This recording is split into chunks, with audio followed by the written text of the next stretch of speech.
ಎಲ್ಲರಿಗೂ ನಮಸ್ಕಾರ. Welcome back to another recipe. ಇವತ್ತು ತುಂಬ ಅದ್ಭುತವಾಗಿ ಈಸಿಯಾಗಿ ಕ್ವಿಕ್ಕಾಗಿ ಮಾಡಿಕೊಳ್ಳುವಂಥ ಟೊಮ್ಯಾಟೊ ಗೊಜ್ಜು ಹೇಗೆ ಮಾಡೋದಂತ ತಿಳಿಸ್ಕೊಡ್ತೀನಿ. ಚಪಾತಿಗೆ ದೋಸೆಗೆ ಪರ್ಫೆಕ್ಟಾಗಿ ಹೊಂದ್ಕೊಳ್ಳುವಂಥ ಈ ಟೊಮ್ಯಾಟೊ ಗೊಜ್ಜು ಮಾಡೋದು ಹೇಗೆ ಅಂತ ತಿಳಿಸ್ಕೊಡ್ತೀನಿ. ಇದಕ್ಕೆ ಟೊಮ್ಯಾಟೊ, ಈರುಳ್ಳಿ, ಬೆಳ್ಳುಳ್ಳಿ ಮೇಯ್ನಾಗಿ ಬೇಕಾಗಿರುವಂಥದ್ದು. ಇನ್ನು ಬೇರೆ ಇಂಗ್ರೀಡಿಯೆಂಟ್ಸ್ ಕಡಿಮೆ ಆದರೂ ಪರವಾಗಿಲ್ಲ. ಈಗ ಒಂದು ಬಾಣಲಿಗೆ 2 ಸ್ಪೂನ್ ಆಗೋಷ್ಟು ಎಣ್ಣೆ ಕಾದಿದ ನಂತರ ಸಾಸಿವೆ, ಒಂದು ಅರ್ಧ ಸ್ಪೂನ್ ಆಗೋಷ್ಟು ಜೀರಿಗೆ, 1 ಸ್ಪೂನ್ ಆಗೋಷ್ಟು ಕಡಲೆಬೇಳೆ, ಹಾಗೆ ಒಂದು ಬೆಳ್ಳುಳ್ಳಿನ ಸಿಪ್ಪೆ ತೆಗೆದು ಜಜ್ಜಿ ಇಟ್ಕೊಂಡಿದ್ದೀನಿ. ಇನ್ನು ಇಲ್ಲಿ ಖಾರಕ್ಕೆ ತಕ್ಕಂತೆ ಒಂದು 8 ಹಸಿಮೆಣಸಿನ್ಕಾಯನ್ನ ಈ ರೀತಿಯಾಗಿ ಸೀಳಿ ಹಾಕ್ಕೊಂಡಿದ್ದೀನಿ. ನಂತರ ಕರ್ಬೇವಿನ ಸೊಪ್ಪು ಇಷ್ಟನ್ನು ಕೂಡ ಎಣ್ಣೆಯಲ್ಲಿ ಚೆನ್ನಾಗಿ ಬಾಡಿಸ್ಕೋಬೇಕಾಗತ್ತೆ.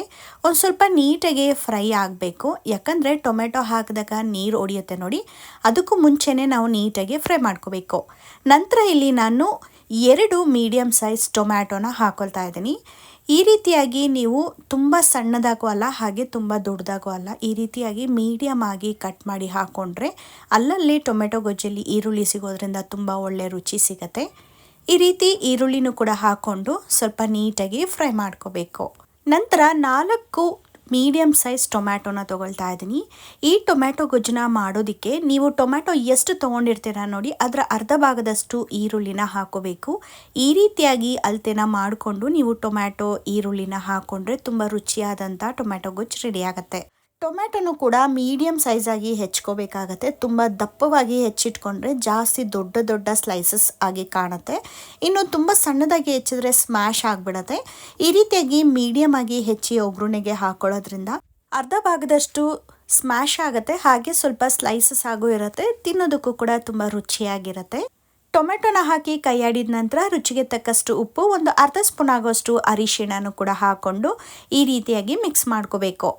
ಯಾವಾಗಲೂ ಅಷ್ಟೇ ನಾವು ಒಗ್ಗರಣೆ ಹಂತದಲ್ಲಿ ಉಪ್ಪು ಅರಿಶಿಣ ಹಾಕೋದ್ರಿಂದ ಹಾಕಿರುವಂಥ ಪದಾರ್ಥ ಅಥವಾ ತರಕಾರಿ ಏನಿರುತ್ತೆ ಈವನ್ ಆಗಿ ಬೇಯುತ್ತೆ, ಹಾಗೆ ಸ್ವಲ್ಪ ಕ್ವಿಕ್ಕಾಗೂ ಕೂಡ ಬೇಯುತ್ತೆ. ಇನ್ನು ರುಚಿನೂ ಕೂಡ ಅಷ್ಟೇ ಚೆನ್ನಾಗಿ ಹಪ್ಕೊಳ್ಳುತ್ತೆ ಅನ್ನೋ ಒಂದು ಕಾರಣಕ್ಕೆ.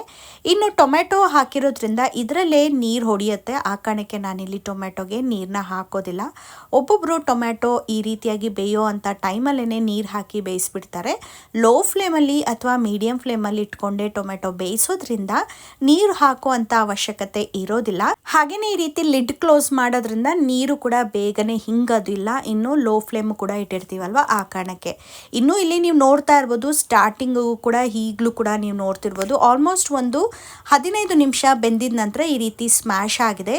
ಇವಾಗ ಇದಕ್ಕೆ ಒಂದು 2.5 ಸ್ಪೂನ್ ಆಗೋಷ್ಟು ತುರಿದಿರುವಂಥ ಹಸಿ ತೆಂಗಿನ ತುರಿನ ಹಾಕ್ಕೊಂಡು ಕೈ ಆಡ್ಕೋತಾ ಇದ್ದೀನಿ.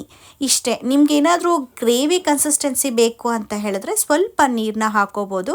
ಒಂದು ಚಿಕ್ಕ ಕಪ್ಪಲ್ಲಿ ಒಂದು ಅರ್ಧ ಕಪ್ ಆಗೋಷ್ಟು ನೀರನ್ನ ಹಾಕ್ಕೊಳ್ಬೇಕಾಗತ್ತೆ. ಹಾಗೆ ಅದ್ರ ತಕ್ಕಂತೆ ಖಾರ ಉಪ್ಪು ಕೂಡ ಅಡ್ಜಸ್ಟ್ ಆಗಿರಬೇಕು. ಇಲ್ಲಿ ನಾನು ನೀರನ್ನ ಹಾಕಬಾರ್ದು ಅನ್ನೋದು ಕಾರಣಕ್ಕೆ ನಾನಿಲ್ಲಿ ಯಾವುದೇ ಥರದ ಖಾರದ ಪುಡಿನ ಬಳಸಿಲ್ಲ. ಇನ್ನು ಇದಕ್ಕೆ ಖಾರದ ಪುಡಿನ ಬಳಸಿದ್ರು ಕೂಡ ತುಂಬಾ ರುಚಿಯಾಗಿರುತ್ತೆ. ಸಾಕಷ್ಟು ಹಸಿಮೆಣಸಿನ್ಕಾಯಿನ ಬಳಸಿರುವಂಥ ಕಾರಣಕ್ಕೆ ನಾನಿಲ್ಲಿ ಖಾರದ ಪುಡಿನ ಬಳಸಿಲ್ಲ. ಇನ್ನೇನು ಗೊಜ್ಜು ರೆಡಿ ಆಯಿತು ಅನ್ನೋ ಒಂದು ಸಮಯದಲ್ಲಿ ನಾನಿಲ್ಲಿ 1 ಇಡಿ ಆಗೋಷ್ಟು ಪುದೀನ ಸೊಪ್ಪನ್ನ ಹಾಕೋತಾ ಇದ್ದೀನಿ. ತುಂಬ ಟೇಸ್ಟಿಯಾಗಿರುತ್ತೆ. ಒಂದು ಸತಿ ಈ ರೀತಿ ಟ್ರೈ ಮಾಡಿ. ಇನ್ನೇನು ಸ್ಟವ್ ಆಫ್ ಮಾಡ್ತಾ ಇದ್ದೀವಿ ಅಂದಾಗ ನೀವು ಪುದೀನ ಸೊಪ್ಪನ್ನ ಹಾಕೋದ್ರಿಂದ ಆ ಘಮನೂ ಕೂಡ ಹಾಗೇ ಇರುತ್ತೆ. ಇನ್ನು ಪುದೀನ ಸೊಪ್ಪು ಕಂಪ್ಲೀಟಾಗಿ ಬೆಂದಿರೋದಿಲ್ಲ ನೋಡಿ, ತಿನ್ನೋವಾಗಲೂ ಕೂಡ ಒಂದು ಒಳ್ಳೆ ಘಮ ಸಿಗತ್ತೆ. ಈ ರೀತಿಯಾಗಿ ಟೊಮೆಟೊ ಗೊಜ್ಜನ್ನ ಮಾಡ್ಕೊಂಡು ತಿನ್ನೋದ್ರಿಂದ ನೀವು ಅನ್ನಕ್ಕಾಗಿರ್ಬೋದು, ಚಪಾತಿಗಿರ್ಬೋದು, ದೋಸೆಗೂ ಕೂಡ ಸೂಪರಾಗಿ ಕಾಂಬಿನೇಷನ್ ಅಂತ ಹೇಳ್ಬೋದು. ಇನ್ನು ಟೊಮೆಟೊ ಗೊಜ್ಜು ಒಂದು ಸತಿ ಮಾಡಿದ್ರೆ ಸಾಕಾಗತ್ತೆ, ತಿಂಡಿ ಮಧ್ಯಾಹ್ನದ ಊಟಕ್ಕೂ ಕೂಡ ಸೂಪರ್ ಕಾಂಬಿನೇಷನ್ ಅಂತ ಹೇಳ್ಬೋದು. ತುಂಬ ಮನೆಗಳಲ್ಲಿ ತುಂಬ ವಿವಿಧವಾಗಿ ಡಿಫ್ರೆಂಟಾಗಿ ಮಾಡುವಂಥ ಟೊಮ್ಯಾಟೊ ಗೊಜ್ಜು, ಆದರೆ ನಾನಿಲ್ಲಿ ಸಿಂಪಲ್ಲಾಗಿ ಹಾಗೆ ಪುದೀನ ಸೊಪ್ಪನ್ನ ಬಳಸಿದ್ದೀನಿ. ಈ ರೀತಿ ಒಮ್ಮೆ ಮಾಡಿ ನೋಡಿ, ನಿಮಗೆ ಆ ರುಚಿ ತುಂಬಾ ಇಷ್ಟ ಆಗುತ್ತೆ. ಈ ವಿಡಿಯೋ ಇಷ್ಟ ಆಯ್ತಂದರೆ ಲೈಕ್ ಮಾಡಿ, ಸಬ್ಸ್ಕ್ರೈಬ್ ಮಾಡ್ಕೊಳ್ಳಿ. ನೆಕ್ಸ್ಟ್ ವಿಡಿಯೋದಲ್ಲಿ ಸಿಗ್ತೀನಿ. ಟೇಕ್ ಕೇರ್, ಬಾಯ್.